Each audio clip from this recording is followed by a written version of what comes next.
Hi everyone, I'm JosieWose and it's time for a brand new story called Cars 3. Now this story is just out at cinemas, so make sure you go along and see the movie and buy this book so you can read along with me at home.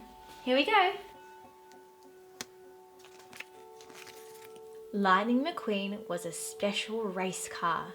With a top speed of 200 miles per hour, he was fast. But speed alone does not win races. Lightning had to learn courage, loyalty, and the value of friendship to become a true champion.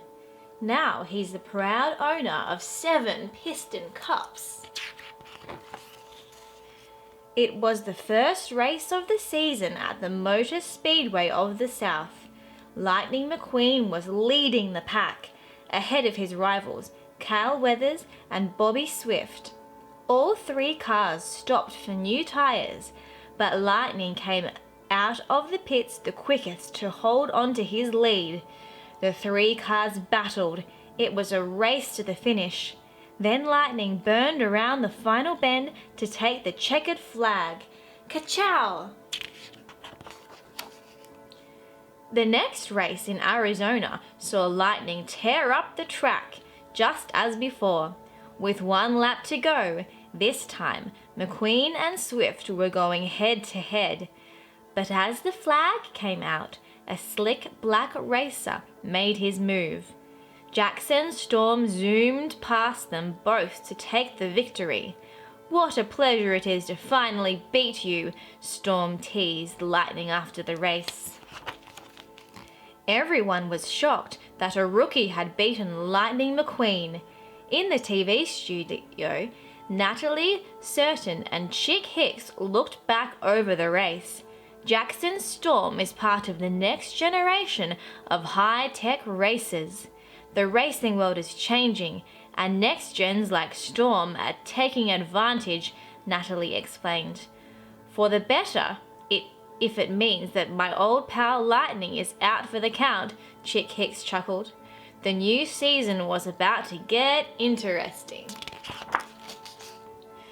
The next few races saw Storm beat McQueen every time. No matter how hard he revved his engine, Lightning just couldn't keep up. His old friend Cal Weathers retired, and Brick Yardley was replaced by a next gen. But Lightning wasn't about to give up. He loved racing too much. By the time the last race of the season came around, Lightning had a plan to beat Storm. If Lightning made a steady start, he could save his speed to overtake Storm in the final laps. Lightning zoomed out of the pits with new tires and plenty of fuel to take the lead. Lightning pushed as hard as he could, but Storm quickly caught up. "Enjoy your retirement," Storm laughed as he sped past Lightning. Lightning pushed himself to the max until, suddenly, one of his tires blew.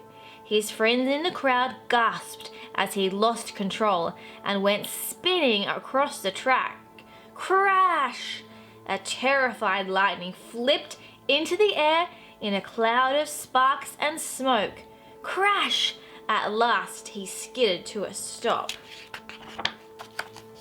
Lightning sat alone in Doc's garage in Radiator Springs.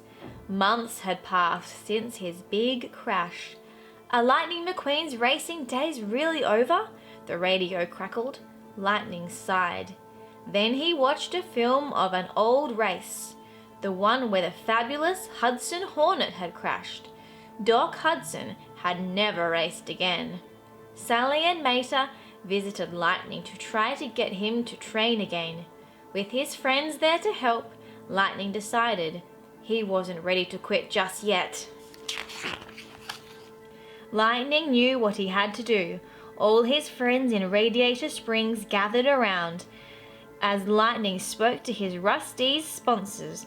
Dusty and Rusty had exciting news. They invited him to the brand new Rusty's Racing Center, which had everything that Lightning needed to help him become a champion again.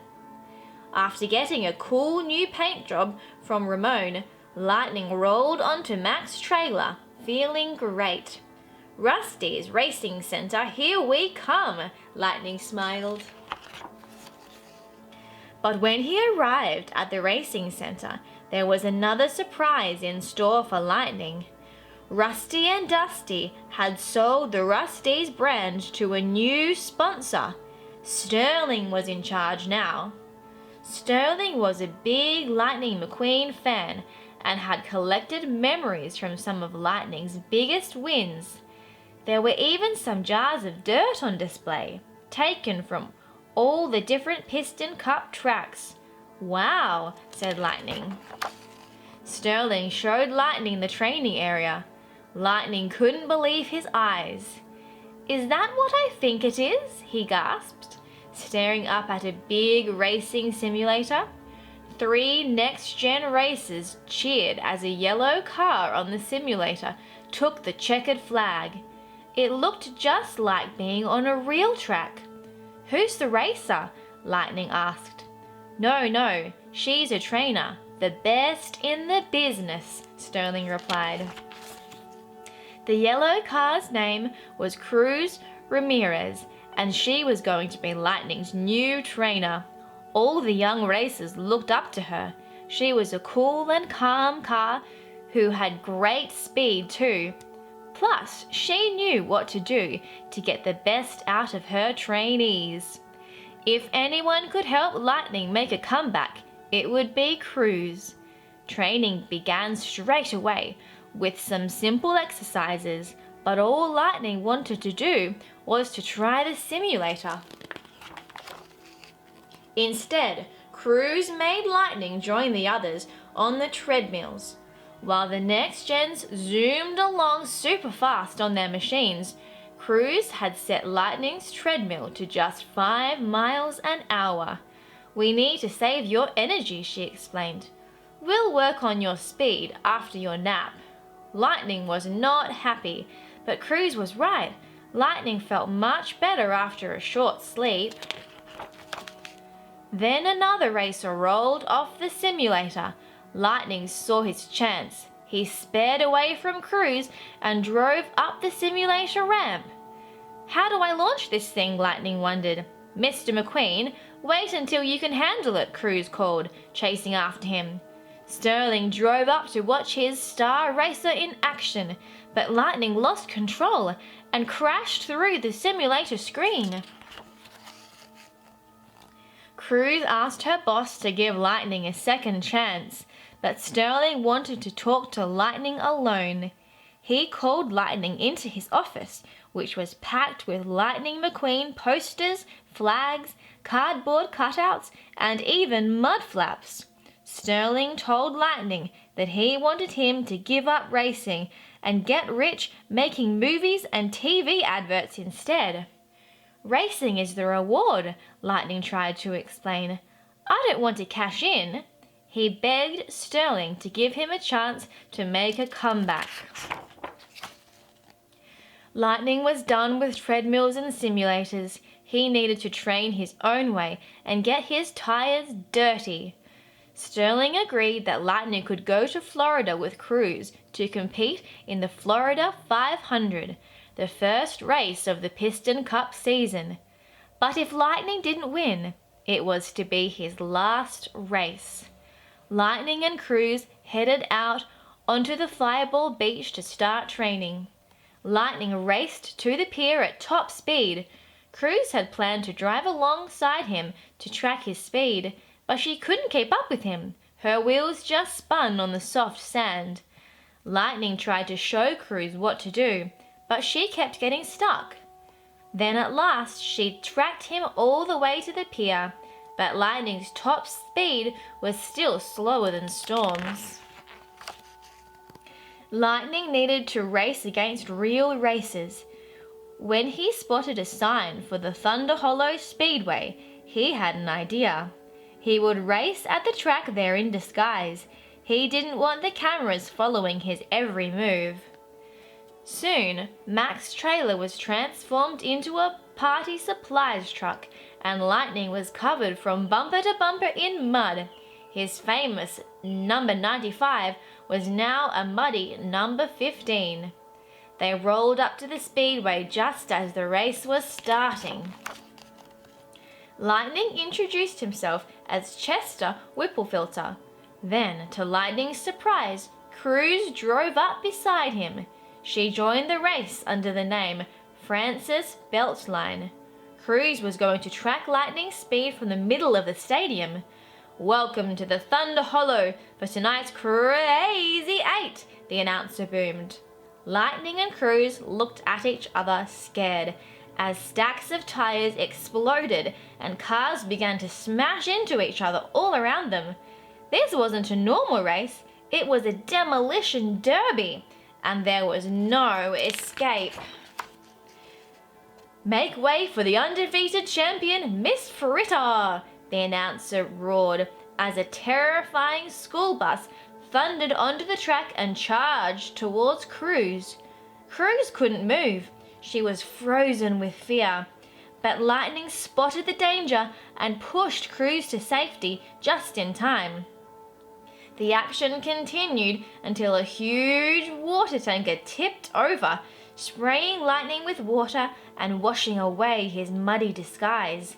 "It's Lightning McQueen!" gasped a fan in the crowd. After the race, Lightning was not impressed. None of Cruz's training had helped improve his speed. "This is my last race, Cruz," he said angrily. "If you were a racer, you'd know what I'm talking about, but you're not." "I wanted to become a racer forever," Cruz cried, "but the other racers were bigger and stronger.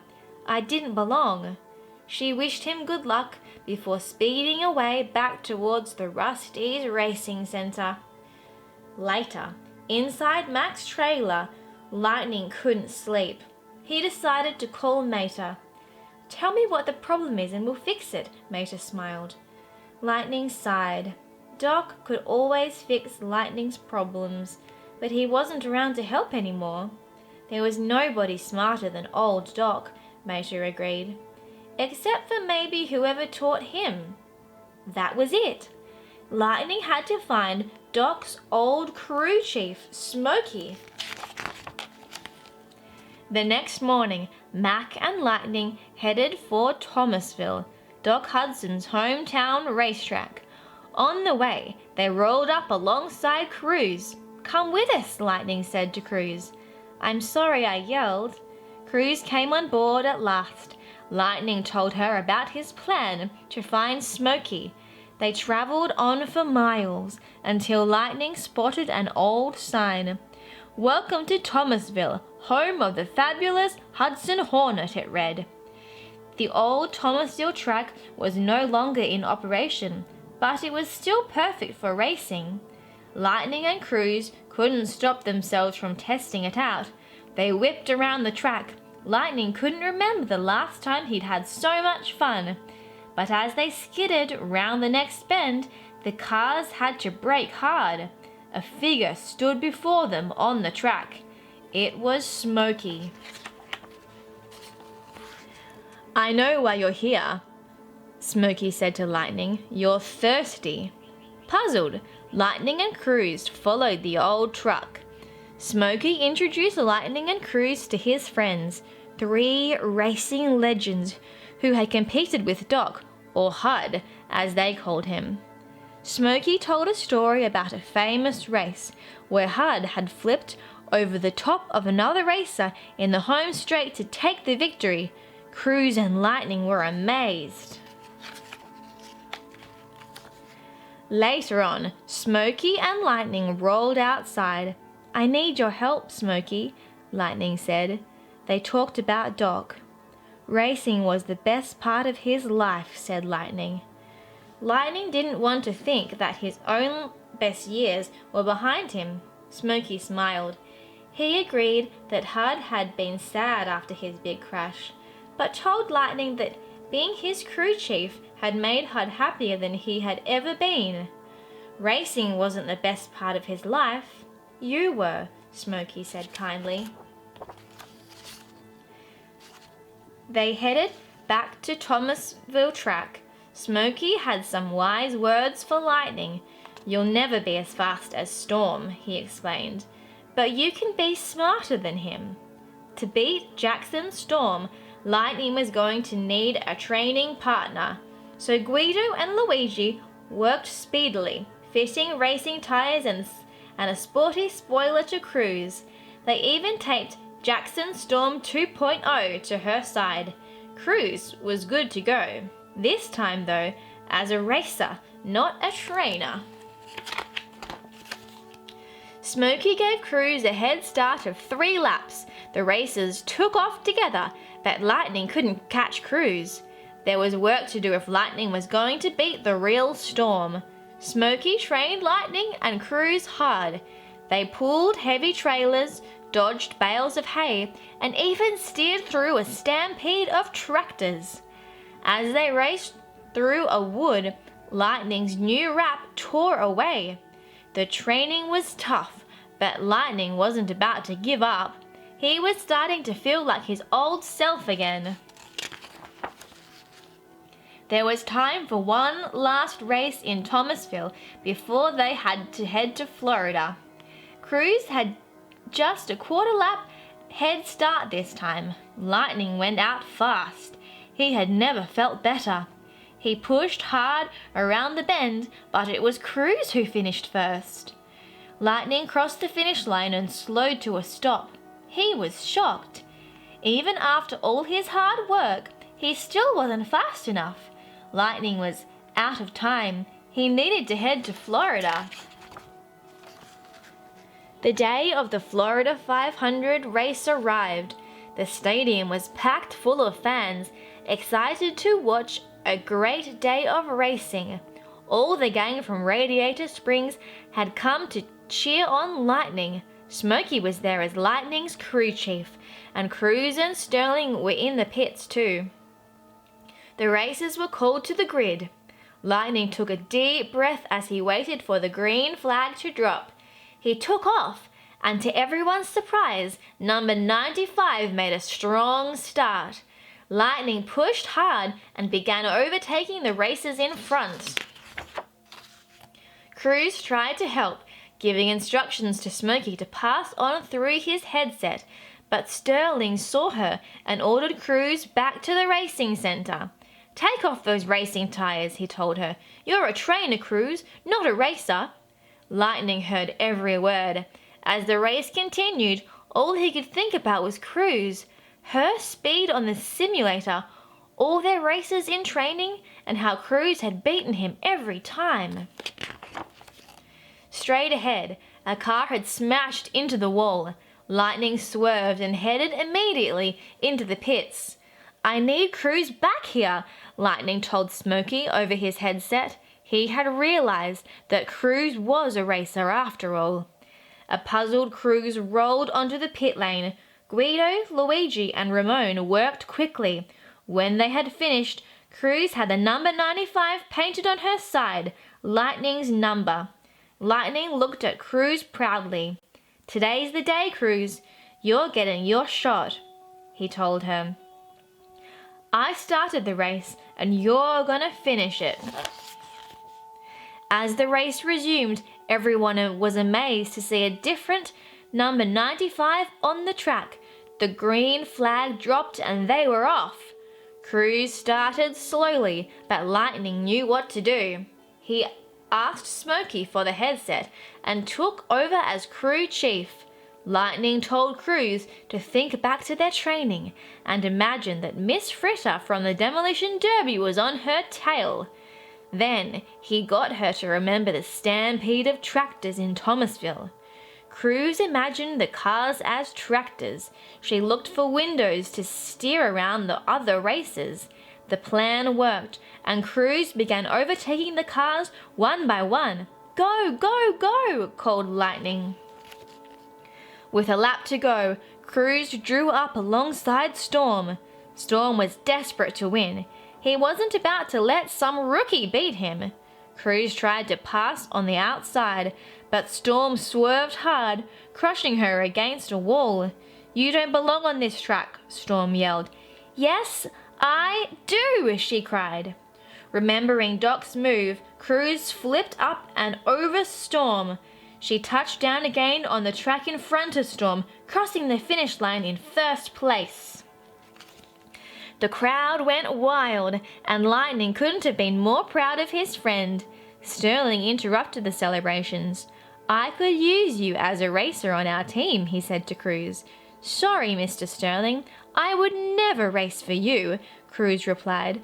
Instead, Cruz accepted an offer from Tex to race for Dino Co. Then, Lightning and Cruz were announced as joint winners. Lightning hadn't lost the race, so he didn't have to retire. No movies, no TV ads. Lightning had plenty of racing left in him yet, if that's what he wanted. Sterling left the stadium feeling almost as angry as Storm. A few days later, Lightning and Cruz were back in training at Willie's Butte. Cruz drove up in a Dino Co paint job wearing Doc's old number 51. Lightning had a new look too. On his side read the words, "The Fabulous Lightning McQueen, Crew Chief." He knew his racing days weren't over, but for now, he was devoted to getting Cruz ready for her next big race. It didn't matter who was the racer and who was the trainer. Lightning and Cruz were both true champions. Thanks for watching everyone and reading along with me. I'm JosieWose. If you like this video, give it a thumbs up and hit subscribe so you can see my next story read along. Bye!